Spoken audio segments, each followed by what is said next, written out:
Teaching platform YouTube channel पर पुनः आपका स्वागत है। मैं सीएल सर आज आप लोगों को चाइल्डहुड एंड ग्रोइंग अप के अंतर्गत संवेग इमोशन के बारे में पढ़ेंगे। टॉपिक है बहुत ही आपका महत्वपूर्ण टॉपिक माना जाता है बीएड में, तो इसको आप बहुत ध्यान से उसको पढ़ेंगे और साथ साथ आप नोट भी करते जाएंगे कि संवेग हर एक सीटेट हो या कोई भी टीचर्स एग्जाम हो, इसमें आपका क्वेश्चन पूछा जाता है। तो आज हम लोग संवेग पूछेंगे कि संवेग क्या है, भाई संवेग के कितने प्रकार होते हैं, उसकी विशेषताएं क्या होती है, ये सारी चीज़ें आज हम लोग पढ़ेंगे। तो संवेग का मतलब है कि आपका आज हम लोग संवेग के बारे में पढ़ेंगे कि संवेग का क्या अर्थ होता है, मीनिंग ऑफ इमोशन। तो संवेग शब्द अंग्रेजी शब्द के इमोशन शब्द का हिंदी रूपांतर है। इमोशन शब्द को इंग्लिश में बोलते हैं और उसका हिंदी रूपांतर संवेग है। इस शब्द की व्युत्पत्ति के अनुसार इमोशन शब्द की उत्पत्ति लैटिन भाषा के इम्भर्स से मानी जाती है, जो उत्तेजना करना, हलचल मचाना, उथल पुथल या क्रांति उत्पन्न करने आदि अर्थों में प्रयुक्त होता है। तो संवेग का अर्थ ये हो गया। संवेग प्राणी का वह आंतरिक अनुभव है जिसमें उसकी मानसिक स्थिति के उथल पुथल के रूप में व्यक्त होती है। हम संवेग को प्रायः मूल प्रवृत्ति ही समझ लेते हैं, किंतु ऐसा मानना उचित नहीं है। जो भी हमारी प्रवृत्तियाँ होती है वो कहीं ना कहीं हमारे संवेग के अकॉर्डिंग नहीं होती है, उसके लिए कुछ अंतर है। इसमें कोई संदेह नहीं है कि संवेग वो मूल प्रवृत्ति की भांति जन्मजात प्रवृत्ति है, किंतु दोनों में भिन्नता है। जहाँ मूल प्रवृत्ति क्रियात्मक है और वहीं संवेग भावात्मक प्रकृति होती है। तो संवेग की परिभाषा हम लोग जाने। संवेग को परिभाषा को विभिन्न विद्वानों ने बहुत परिभाषित किया है, जिसमें रॉस के अनुसार है, संवेग चेतना की वह अवस्था है जिसमें रागात्मक तत्व की प्रधानता रहती है। जिसमें रागात्मक तत्व रहेंगे वही क्या है, जिसमें संवेग कहा जाएगा। वेलेंटाइन के अनुसार जाना जाए कि क्या संवेग होता है। वेलेंटाइन के अनुसार है कि वह रागात्मक प्रकृति का वेग बढ़ जाता है तभी संवेग की उत्पत्ति होती है। अगर हमारे अंदर जो भी क्षमताएं हैं, जो भी हंसी है, उल्लास है, क्रोध है, तो ये सब जब बढ़ जाता है तब हमारी संवेग की उत्पत्ति होती है। जर्सील्ड के अनुसार देखा जाए क्या है, किसी भी प्रकार का आवेग आने, भड़क उठने, उत्तेजित हो जाने की अवस्था को संवेग कहते हैं। जर्सील्ड ने भी वही कहा है कि कोई भी अगर आवेग आ जाता है, भड़क उठते हैं, उत्तेजित हो जाते हैं, तो ऐसी क्षमता को हम लोग क्या कहते हैं, संवेग कहते हैं। पीटी अंग ये भी क्या कहते हैं, पीटी अंग के अनुसार है कि संवेग मनोवैज्ञानिक कारकों से उत्पन्न संपूर्ण व्यक्ति के तीव्र उपद्रव की अवस्था है, जिसमें व्यवहार, चेतना, अनुभव और अवयव की कार्य की सन्निहित रहते हैं। तो व्यवहार, चेतना, अनुभव ये सब क्या है, उसके अंतर्गत आता है।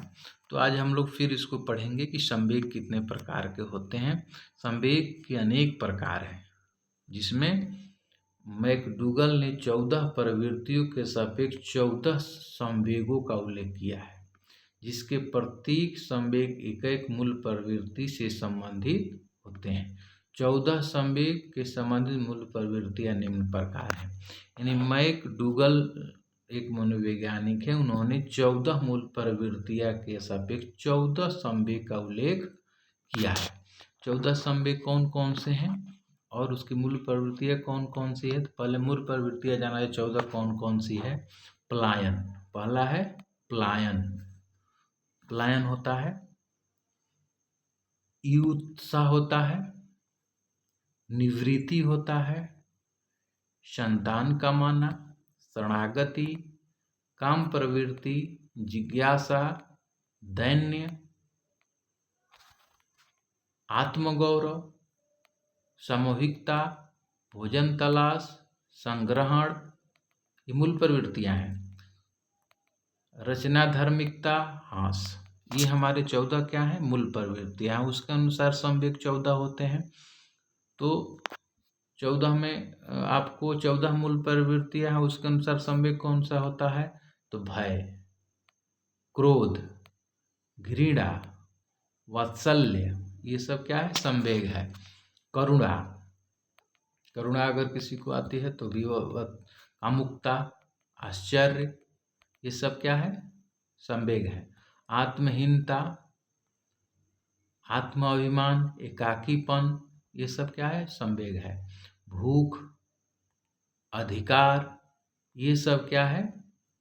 मूल प्रवृत्तियों के अनुसार संवेग का है। कीर्ति भाव, क्रिएटिविटनेस, आमोद, ये सब है आपका संवेग है। भारतीय चिंतन में राग तथा द्वेष नामक दो प्रमुख संवेग को स्वीकार किया गया है, जिसमें निम्न है। दो चिंता, राग और द्वेष नामक दो संवेग से भारतीय चिंतन के द्वारा किया गया है। इसे रागात्मक संवेग के अकॉर्डिंग क्या है कि रागात्मक में होता है पॉजिटिव इमोशंस, जिसमें अपने से बड़ों के प्रति राग, सम्मान, भक्ति भाव, श्रद्धा, अपने बराबर वालों के प्रति राग, मित्रता, प्रेम, आसक्ति, अपने से छोटों के प्रति राग, स्नेह, वात्सल्य, दया, ये सब रागात्मक संवेग है, पॉजिटिव है।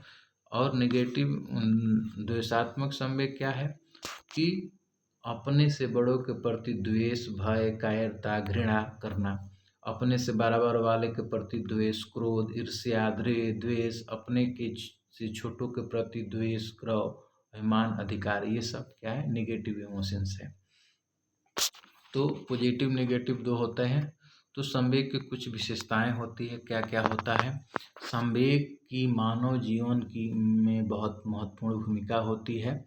संवेग के प्रति भावात्मक होती है, जो व्यक्ति की क्षणिक उत्तेजना प्रदान करती है। संवेगों को व्यक्ति की मुद्रा, मुख मुद्रा, वाणी तथा अन्य व्यवहार के अवलोकन से पहचाना जा सकता है। संवेग की निम्नलिखित विशेषता होती है। संवेग की विशेषता है कि संवेग में व्यापकता पाई जाती है। संवेग पशु, पक्षी, बालक, वृद्ध सभी में पाए जाते हैं।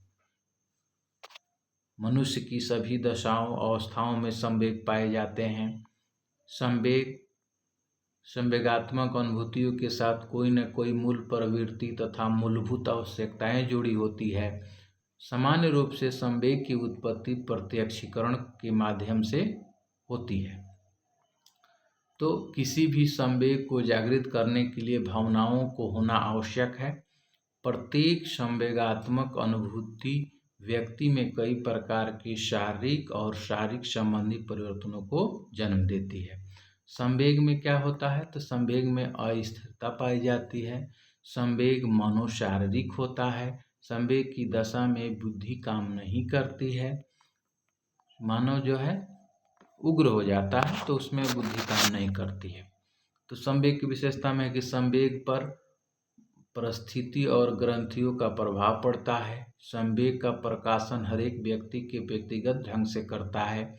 संवेग का परिणाम कोई क्रिया अवश्य होती है और प्रशिक्षण, ज्ञान, अनुभव की वृद्धि आदि के परिणाम स्वरूप मनुष्य में विशेषकर संवेगों का स्थानांतरण होता है। तो ये हम लोग संवेग का प्रकार समझे, 14 मूल प्रवृत्तियाँ समझे। 14 मूल प्रवृत्तियाँ में संवेग 14 होता है वो समझे और उसकी विशेषताएं समझे। नेक्स्ट इसी में हम लोग पढ़ेंगे कि बाल्यावस्था में संवेगात्मक विकास कैसे होता है।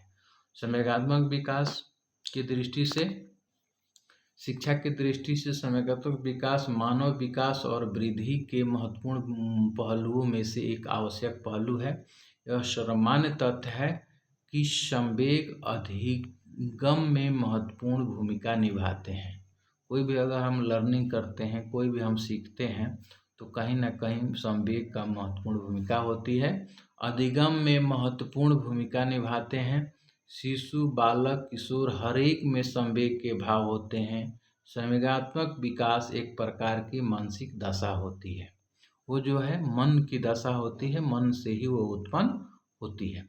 क्रो के अनुसार हम जानते हैं कि बाल्यावस्था में संपूर्ण वर्षों में संवेगों की अभिव्यक्ति में निरंतर परिवर्तन होते रहते हैं। इससे स्पष्ट होता है कि बाल्यावस्था में संज्ञानात्मक विकास के साथ परिवर्तन भी होते रहते हैं। किसी भी प्रकार की उनकी अभिव्यक्ति होती है, वह भी विशेष बात होती है। इस अवस्था के आते ही संवेग में सामाजिकता का भाव आ जाता है। उनमें उस बात का ज्ञान होने लगता है कि सामाजिक जीवन में कब किस प्रकार के भावों को व्यक्त करना उचित है। अर्थात बालक संवेगों पर नियंत्रण करना आरंभ कर देते हैं। समाज की प्रशंसा प्राप्त करने और निंदा से बचने के लिए वे जहाँ प्रेम प्रदर्शित करना है तो वहाँ प्रेम प्रदर्शित करते हैं, और जहाँ सहानुभूति प्रदर्शित करना है वहाँ सहानुभूति प्रदर्शित करते हैं, और जहाँ द्वेष प्रकट करना होता है वहाँ द्वेष प्रकट करते हैं। ये बाल्यावस्था में उनको ज्ञान हो जाता है। बाल्यावस्था में होने वाले समागत परिवर्तनों में कुछ विशेषताएं हैं। क्या क्या होती है? एक है संवेगों में उग्रता की कमी आ जाती है। संवेग में जो उग्रता होती है उसमें कमी आने लगती है। शिष्यावस्था की भांति उग्र रूप में अभिव्यक्त नहीं होते हैं। समाजीकरण के प्रारंभ होने के फलस्वरूप बालक संवेगों का दमन करने का प्रयास करता है अथवा उनको शिष्ट ढंग से अभिव्यक्त करता है। माता पिता, अध्यापक तथा अन्य बड़ों व्यक्तियों के समक्ष ऐसे प्रकट करता है जिसमें अवांछनीय समझा जाता है। तो ये बाल्यावस्था है। बाल्यावस्था में शिष्यावस्था की भांति भय उत्पन्न नहीं होता है। बालकों में भय का संबंध अधिकतम भावी कार्यों से होता है, जैसे गृह कार्य न करने पर अथवा न पढ़ने लिखने पर। माता पिता तथा अध्यापक का भय, परीक्षा में सफल होने की चिंता तथा असफल होने का भय। इसके अतिरिक्त कोई भयानक घटना, बीमारी आदि की भय के कारण हो सकता है। तो इस प्रकार इस संबंध में कर्माइकेल का कथन है कि कोई भी बात जो बालक के आत्मविश्वास को कम करती है या उसके आत्मसम्मान को ठेस पहुंचाती है या उसके कार्यों में बाधा उपस्थित करती है या उसके द्वारा महत्वपूर्ण समझे जाने वाले लक्ष्यों की प्राप्ति में अवरोध उत्पन्न करती है, उसको चिंतित और भयभीत रहने को प्रवृत्त कर सकती है। बाल्यावस्था में क्या होता है कि परिवार, समाज या विद्यालय में सख्त नियमों से बालक में निराशा होने लगती है। असहायपन का भाव बड़ी तीव्रता से पैदा होता है। उसमें लगने लगता है कि वे बिल्कुल अकेले हैं, उसका अपना कोई नहीं है। जब बालकों की इच्छाएं पूरी नहीं होती तो वे महसूस करने लगते हैं कि उन्हें कोई प्यार नहीं करता। ये बाल्यावस्था में है। बालक को अपने कार्य से सुख दुख की अनुभूति होती है। सफलता एवं असफलता में से संतोष असंतोष की भावना भी बालक में पाई जाने लगती है। बाल्यावस्था में ये संवेग आ जाता है। बाल्यावस्था में और क्या होता है देखा जाए, बाल्यावस्था में बालक किसी न किसी समूह का सदस्य होता है। वह उस समूह के कार्यकलापों में भाग लेता है। किसी न किसी कारणवश वह समूह के दूसरे सदस्यों के प्रति ईर्ष्या, द्वेष, घृणा की भावना उत्पन्न कर लेता है। वह दूसरे बालकों के प्रति अपने व्यवहार में उन संवेगों को व्यक्त करने लगता है, जैसे व्यंग करना, चिढ़ाना, झूठी आरोप लगाना, निंदा करना, तिरस्कार करना। तो ये कहीं ना कहीं वो समूह का सदस्य हो जाता है। बालक 6 से 7 वर्ष की आयु से ही अपने वातावरण की वस्तुओं के बारे में ज्ञान प्राप्त करने के लिए जिज्ञासु हो जाता है। उन वस्तुओं से संबंधित भिन्न भिन्न प्रकार के प्रश्न करता है। खिलौने को खोलकर उनके बारे में जानकारी प्राप्त करने चाहता है। इस प्रकार उसमें जिज्ञासा संवेग का विकास होता है। उत्तर बाल्यावस्था में स्नेह भाव की अभिव्यक्ति प्रारंभिक बाल्यावस्था की तुलना से कम होती है। वह स्नेह भावना की अभिव्यक्ति उन लोगों के प्रति करता है जो उनके मित्र होते हैं या जिनके साथ रहना चाहता है, और सहायता करना चाहता है। स्नेह प्रदर्शित करने के तरीके शिष्यावस्था से भिन्न होता है। वह उस भावना को अप्रत्यक्ष रूप से व्यक्त करता है। उत्तर बाल्यावस्था में प्रफुल्लता को अभिव्यक्ति प्रारंभिक बाल्यावस्था के समान ही होती है। उस अवस्था में बालक विनोद प्रिय अधिक होता है। व्यंग विनोद से उसे आनंद मिलता है। वह असाधारण घटना को देखकर यथा किसी को गिरते देखकर, किसी को लड़ते या मारपीट करते देखकर बहुत प्रसन्न होता है। तो इस अवस्था में ये संवेग होता है। तो इस तरह से हम लोग आज पढ़े कि संवेग क्या होते हैं, संवेग कितने प्रकार होते हैं और संवेग बाल्यावस्था में उसका संवेगात्मक विकास कैसे होता है। ये शैक्षिक दृष्टि से बहुत ही महत्वपूर्ण चैप्टर था। इसी तरह का टॉपिक पढ़ने के लिए हमारे channel teaching platform YouTube channel subscribe करें और कमेंट करें। तब तक के लिए धन्यवाद। Thank you.